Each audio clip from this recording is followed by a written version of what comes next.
বর্তমানে পরিস্থিতিতে সুন্নি মুসলিম হিসাবে আমাদের করণীয় কি? আমরা আসলে কোন পক্ষ অবলম্বন করব, কার পক্ষে কথা বলবো, এ নিয়ে একটা ধূম্রজালের সৃষ্টি হয়েছে অনেকের মধ্যে। আসসালামু আলাইকুম রহমতুল্লাহি ওয়া বারাকাতুহু। ইন্নাল হামদুলিল্লাহি ওয়াহদা ওয়াসসালাতু ওয়াসসালামু আলা মান লা নাবিয়্যা বা'দা। প্রিয় দর্শক মণ্ডলী, আজকে সমসাময়িক একটি গুরুত্বপূর্ণ বিষয় নিয়ে আপনাদের সামনে উপস্থিত হয়েছি।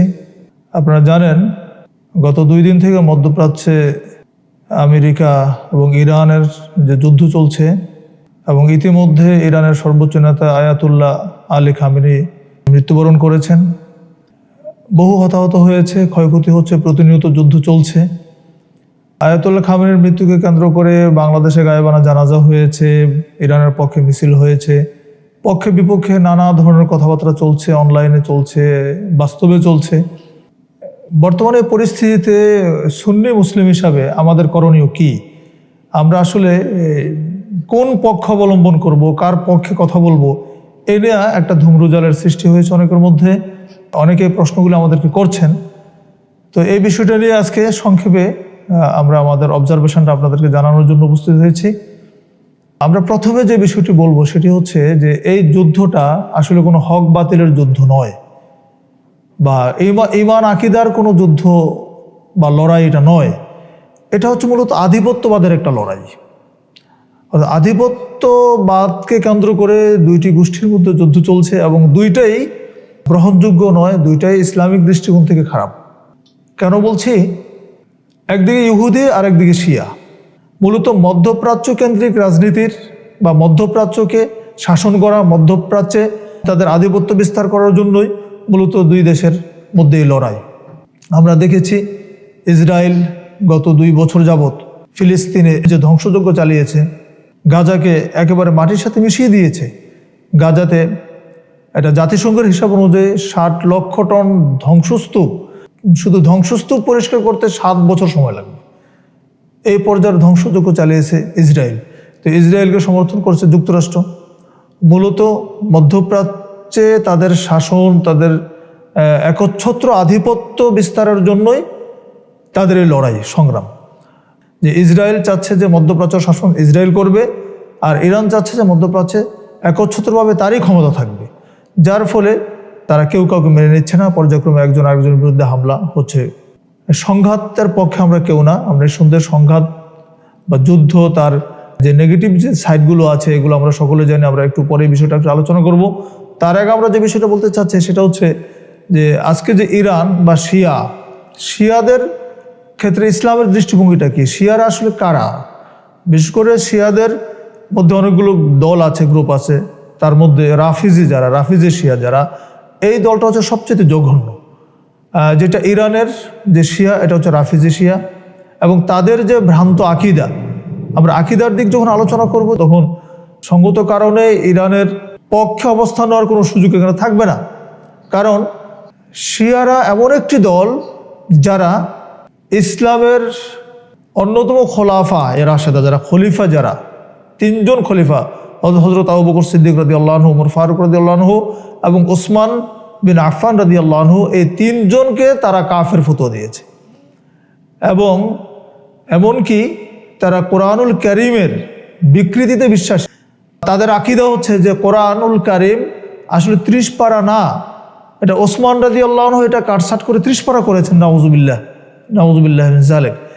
কোরআন মূলত 90 পারা। এটা হচ্ছে তাদের আকীদা, তাদের বিশ্বাস। তারা কোরআনকে বিকৃতি করা হয়েছে এই দাবি পেশ করে। এমনকি রাসূল করিম সাল্লাল্লাহু আলাইহি ওয়াসাল্লামের স্ত্রী বা আয়েশার সম্পর্ক তাদের কটূক্তি, তাদের বাজে মন্তব্য, সাহাবীদের সম্পর্কে, তাবিঈদের সম্পর্কে, তাবিঈদের সম্পর্কে। অথচ রাসূলুল্লাহ সাল্লাল্লাহু আলাইহি ওয়াসাল্লাম, সহিহ বুখারীর হাদিস, রাসূলুল্লাহ সাল্লাল্লাহু আলাইহি ওয়াসাল্লাম স্পষ্ট বলে দিয়েছেন, লা তাসুব্বু আসহাবি, তোমরা আমাদের সাহাবীদেরকে গালি দিও না। সাহাবীদেরকে গালি দিতে নিষেধ করা হয়েছে। এবং তিনি বলেছেন, উহুদ পাহাড়ের সমপরিমাণ সোনা যদি কেউ দান করে তবুও সাহাবীদের 1 মুদ বা 1 মুষ্টি বা তার অর্ধ পরিমাণের সমান হবে না। সুবহানাল্লাহি ওয়া বিহামদিহি। দেখুন সাহাবাদের মর্যাদা কত বেশি, অথচ শিয়ারা সাহাবীদেরকে গালি দিচ্ছে। শুধু তাই নয়, সাম্প্রতিক সময়ে মানে মধ্যপ্রাচ্যের রাজনীতির দিকে যদি আমরা একটু দৃষ্টি নিক্ষেপ করি তাহলে আমরা দেখব যে ইরানের যে ভূমিকা ছিল, বিশেষ করে সিরিয়াতে, মিশরে, তারা সেখানে হাজার হাজার সুন্নি মুসলমানকে হত্যা করেছে। তো এইভাবে সুন্নিদের পিছনে তাদের সব সময়, অর্থাৎ সুন্নিদের বিরুদ্ধে মানে ইসলামের বিরুদ্ধে তাদের অবস্থান। তো সেই দৃষ্টিকোণ থেকে শিয়াদের পক্ষে অবস্থান নেওয়া বা তাদের জন্য মায়াকান্না করা ইসলামী দৃষ্টিকোণ থেকে কোনো সুযোগ এখানে নেই। কারণ শিয়ারা প্রকৃতপক্ষে মুসলমানই না, শিয়াদেরকে মুসলমান বলারই কোনো সুযোগ নেই। কারণ তারা কোরআনকে অস্বীকার করেছে, আল্লাহ রসুলকে অস্বীকার করেছে। এমনকি তারা এইটুকু বিশ্বাসও তাদের মধ্যে আছে যে আসলে নবী হওয়ার জন্য জিবরাইল আমিনকে আলীর কাছে পাঠানো হয়েছিল, কিন্তু জিবরাইল আলাইহিস সালাম ভুল করে মুহাম্মদ সাল্লাল্লাহু আলাইহি ওয়াসাল্লামের কাছে গিয়েছেন, নাউযুবিল্লাহ। তো এরকম ভ্রান্ত আকীদা যাদের থাকে তারা কি করে মুসলমান হতে পারে? নিঃসন্দেহে তারা মুসলমান নয়, এটাই ঠিক। তবে এখন প্রশ্ন হচ্ছে যে দুইটাই খারাপ, দুই খারাপের মধ্যে এখানে কোনোটার পক্ষ অবলম্বন করা ইসলামিক দৃষ্টিকোণ থেকে বৈধ মনে করছে না। তবে যখনই কোনো যুদ্ধ বিগ্রহ বাঁধে তখনই এটা সামগ্রিকভাবে সারা পৃথিবীতে একটা প্রভাব বিস্তার করে। যুদ্ধ বিগ্রহের মধ্যে একজন জালেম হয়, একজন মুসলিম হয়, এটা খুবই স্বাভাবিক একটি প্রবণতা। এবং সেখানে প্রত্যেকটা যুদ্ধে আমরা দেখেছি বহু পরিমাণে লক্ষ লক্ষ সাধারণ মানুষ, বেসামরিক লোক যাদেরকে আমরা বলছি, নারী শিশু, মর্মান্তিকভাবে তারা নিহত হন। যুদ্ধের মাধ্যমে ভালো কিছু আশা করা যায় না, বরং অশান্তির আগুন দাউ দাউ করে জ্বলতে থাকে। প্রিয় বন্ধুরা, আমরা এই যে মধ্যপ্রাচ্য কেন্দ্রিক যে যুদ্ধ এখন শুরু হয়েছে, এই যুদ্ধের ফলে আমরা বাংলাদেশিদের অবস্থা যদি একটু চিন্তা করি যে বাংলাদেশের প্রভাবটা কীভাবে পড়ছে, সারা পৃথিবীর চিন্তা আমরা নাই করলাম। দেখুন, আমরা বাংলাদেশে টোটাল রেমিটেন্সের 50 থেকে 70% আসে শুধু মধ্যপ্রাচ্য থেকে।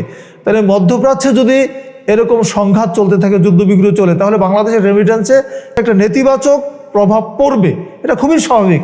তো এটা বাংলাদেশের অর্থনীতিতে একটা বিশাল ধরনের একটা মন্দা সৃষ্টি হবে। পাশাপাশি দেখুন, আপনি মধ্যপ্রাচ্য হচ্ছে জ্বালানি তেলের উৎস, জ্বালানি তেল আমরা মধ্যপ্রাচ্য থেকে আমদানি করি। তো জ্বালানি তেলের দাম যুদ্ধের কারণে বেড়ে যাবে এবং দ্রব্যমূল্য বেড়ে যাবে, মানুষের জীবনযাত্রার ব্যয় বেড়ে যাবে। নানা দিক থেকে একটা যুদ্ধ যখন কোনো ওয়ার্ল্ডের কোনো কর্নারে যখন যুদ্ধ বিগ্রহ শুরু হয়, তখন এটার একটা প্রভাব কিন্তু সারা পৃথিবীতে পড়ে। এবং বিশেষ করে আমাদের মতো নিম্ন আয়ের যে রাষ্ট্রগুলো আছে, এই রাষ্ট্রগুলোতে এর প্রভাবটা আরও অনেক বেশি।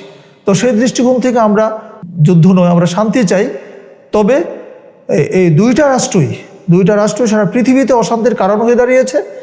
নিঃসন্দেহে তাদের এই আস্ফালন বন্ধ হওয়া দরকার, তাদের একটা পতনও দরকার। এটা আমরা আল্লাহ সুবহানাহু ওয়া তাআলার কাছে এই জন্য দোয়া করব। আজকে মধ্যপ্রাচ্যের যে পরিস্থিতি, গোটা মধ্যপ্রাচ্যকে অগ্নিগর্ভ বানিয়ে দেওয়া হয়েছে। ইরান মধ্যপ্রাচ্যের প্রায় সবকটি দেশে যেখানে যুক্তরাষ্ট্রের ঘাঁটি আছে সেখানে তারা হামলা করেছে। তো ফলে প্রত্যেকটা রাষ্ট্র কিন্তু একটা নিরাপত্তাহীনতার মধ্যে ভুগতেছে। আল্লাহ না করুক আগামী দিন এটা তৃতীয় বিশ্বযুদ্ধের একটা প্রকাশ্য রূপ ধারণ করে কিনা, এটাও পর্যবেক্ষক যারা তারা আশঙ্কা করছেন। তো সেই দৃষ্টিকোণ থেকে যুদ্ধ নয়, শান্তি আসলে আমাদের কাম্য। তা আমরা যে বিষয়টা বলতে চাচ্ছি যে এই পরিস্থিতিতে অতি উৎসাহী হয়ে কোনো মন্তব্য দেওয়ারও আমাদের প্রয়োজন নেই, বা আমাদের মন্তব্যে কোনো প্রভাব হবে সেটাও নয়। আমরা এজ এ মুসলমান আমাদের ঈমান আকীদার জায়গা থেকে আমরা যেটা বলবো যে আমরা শিয়াদের পক্ষ অবলম্বন করব না, আমরা আমেরিকার পক্ষ অবলম্বন করব না। কারণ এই দুইটাই আসলে খারাপ, দুইটা গোষ্ঠী ইসলামের জন্য হুমকি, এই দুইটা জাতি সুন্নিদের জন্য চরম হুমকি। কাজে এদের দুই দলেরই পতন হওয়া দরকার। যে কোনোভাবে আল্লাহ সুবহানাহু ওয়া তাআলা চাইলে এদের পতন হবে, এবং এদের পতনের মধ্য দিয়েই ইনশাআল্লাহ সারা পৃথিবীতে আবার হয়তো শান্তি প্রতিষ্ঠিত হবে ইনশাআল্লাহ। এটা আমাদের কামনা, এটা আমরা আশা করি। আমরা আল্লাহ সুবহানাহু ওয়া তাআলার কাছে ফয়সালা চাই, তিনি এর কল্যাণমূলক একটা ফয়সালা করে দেন, যে ফয়সালার মাধ্যমে সুন্নিদের যেন একটা অবস্থান তৈরি হয়, এবং সুন্নি মুসলিম যারা আমরা আছি সুন্নিদের যেন মধ্যপ্রাচ্যে তাদের একটা প্রভাব যেন প্রতিষ্ঠিত হয়, সেইটা আমরা আল্লাহ সুবহানাহু ওয়া তাআলার কাছে কামনা করব। আমরা কারো পক্ষ নিয়ে নয়, আমরা দুই পক্ষই খারাপ, দুই পক্ষের বিরুদ্ধে আমাদের অবস্থান থাকবে ইনশাআল্লাহ। সম্মানিত দিনী ভাইয়েরা, আশা করি আমাদের এই অনুভূতিটা সংক্ষেপে বুঝাতে পেরেছি। এটি হচ্ছে আমাদের বক্তব্য। আমরা আবারও পরবর্তীতে বিষয়গুলো নিয়ে আরও বিস্তারিত আলোচনা নিয়ে আপনাদের সামনে উপস্থিত হবো ইনশাআল্লাহ। আজকে সংক্ষেপে এটুকু বলে আমরা শেষ করতে যাচ্ছি। আখিরি দাওয়ান আলহামদুলিল্লাহ রাব্বিল আলামিন। আসসালামু আলাইকুম ওয়া রাহমাতুল্লাহি ওয়া বারাকাতুহু।